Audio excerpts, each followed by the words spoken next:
Dipersembahkan oleh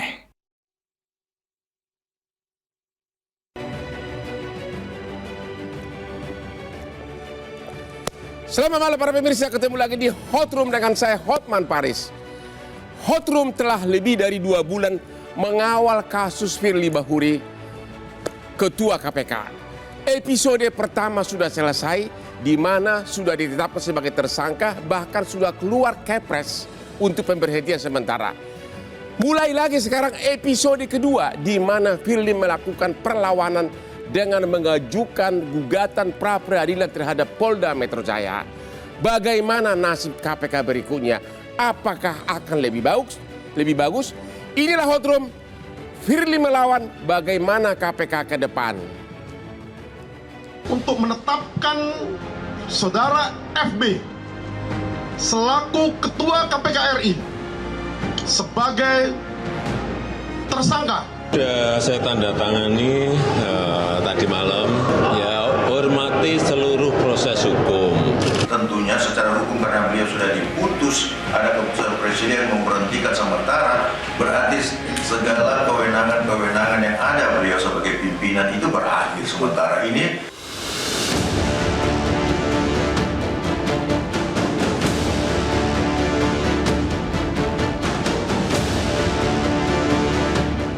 Firly, sebagai sang ketua, seharusnya ia mampu menjaga pemberantasan korupsi dari segala arah. Namun, ironis, ia terjebak di lingkaran dugaan gratifikasi juga. Polda Metro Jaya menetapkannya sebagai tersangka pada Rabu, 22 November 2023 atas kasus dugaan pemerasan atau penerimaan gratifikasi atau hadiah dan janji terkait penanganan permasalahan hukum di kementerian pada kurun waktu 2020 hingga 2023. Namun, bukan Firly namanya jika hanya berdiam saja.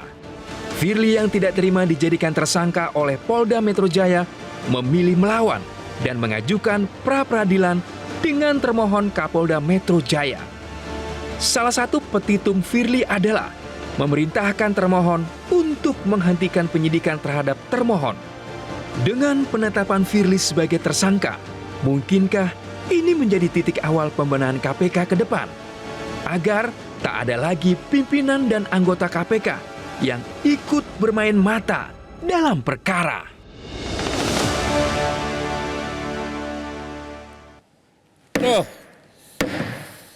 Topik menarik, tapi dalam debat apapun, otak Hotman tidak berfungsi tanpa dikawal oleh white coffee, kopi luwak kesukaan Hotman.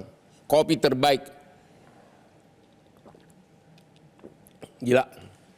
Oke banget untuk saraf kita. Yakin saya akan mampu berdebat ini narasumber. Pak Saud Situmorang. Siap.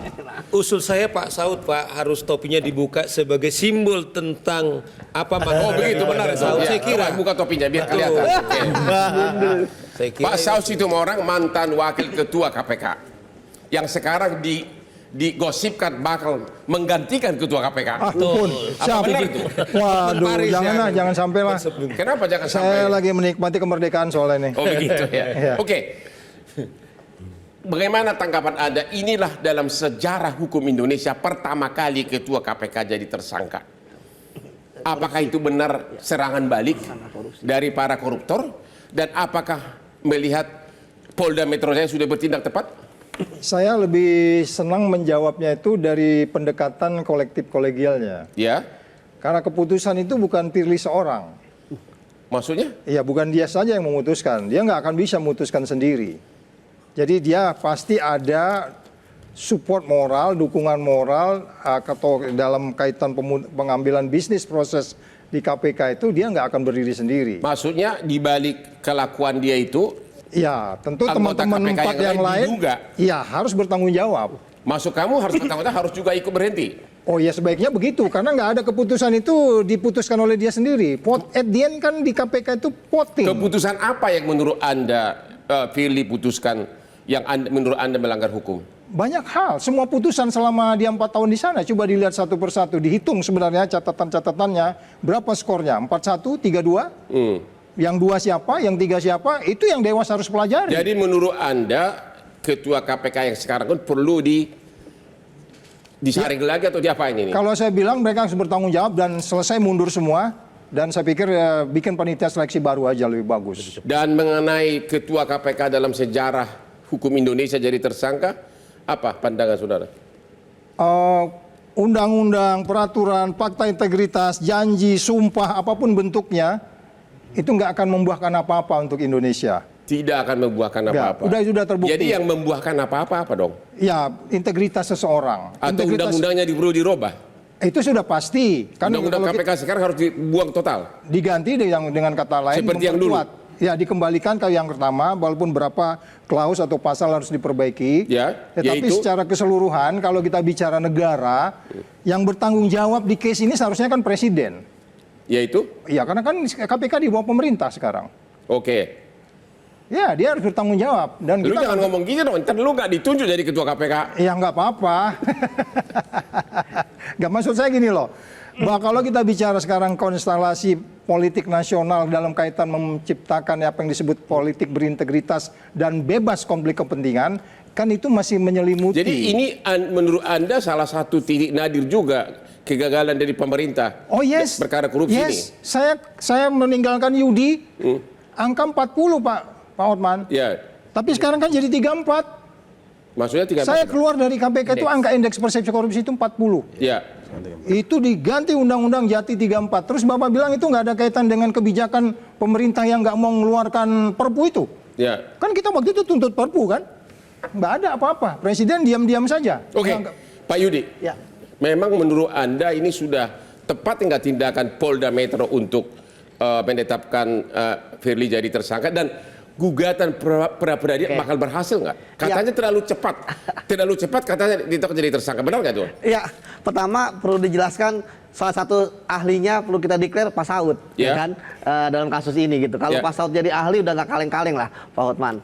Nah, itu yang pertama. Kemudian yang kedua, saya melihat ya dari analisis mengenai saksi-saksi yang sudah diperiksa. Ya. Ya, itu saya lihat saksi-saksinya kan sudah banyak. Ada klaster Kementerian Pertanian, ada klaster KPK-nya Dan sendiri. penyelidikannya cukup lama ya, 2 bulan lebih ya? Ya, penyidikannya cukup lama, kemudian penyidikannya juga, kemudian banyak ahli sudah periksa gitu. Dan yang paling penting adalah ketika kemarin banyak masyarakat mempertanyakan apakah Polda Metro Jaya ini ya kan benar-benar serius atau tidak, dan kemarin terjawab.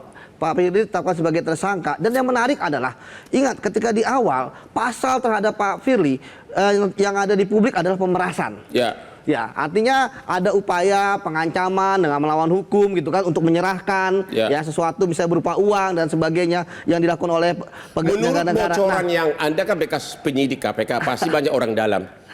yang temuan penyidik apa sebenarnya? Pemerasannya itu dalam bentuk terima uang atau Oke. pertemuan di lapangan bulu tangkis atau apa? Coba dong, Ya, bocorin ya, dong. itu nanti saya sebutkan bahwa Ya. kalau bocor-bocor saya nggak paham ya. Tapi dari analisis kan bahwa ternyata yang ditemukan oleh penyidik bukan hanya pemerasan, Apalagi?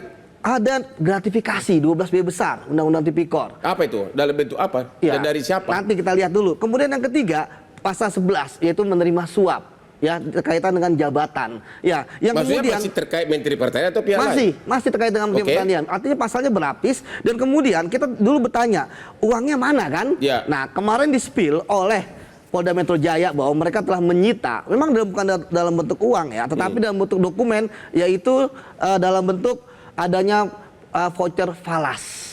Ya, dalam bentuk dolar Amerika atau asing sebanyak. Voucher Palas. Ya, artinya penukaran-penukaran di money changer. Oke. Ya, yang diduga terkait dengan kasus ini. Ini yang menarik. Kalau nggak salah sekitar 7M lebih lah.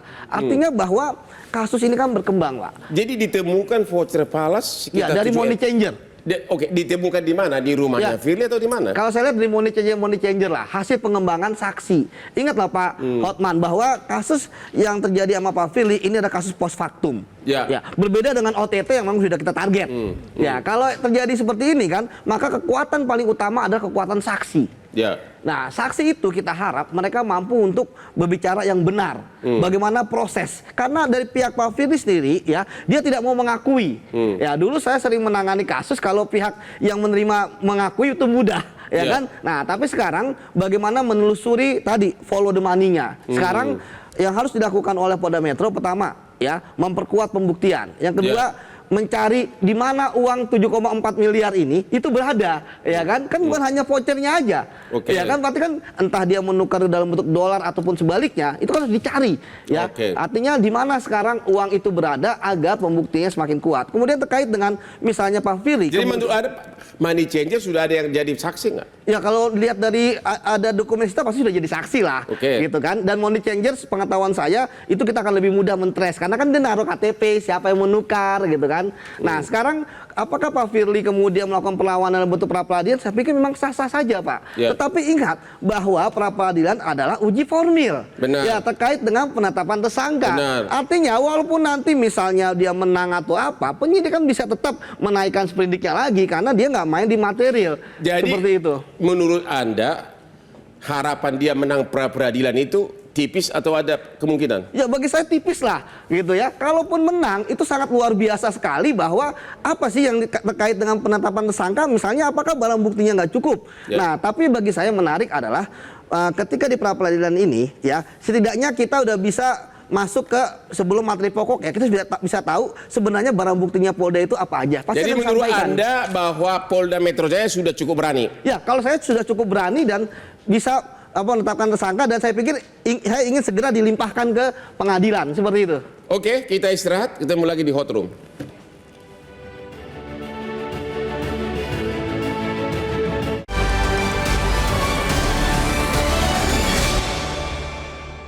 Dipersembahkan oleh Jelajahi cara baru mendapatkan informasi. Download Metro TV Extend sekarang.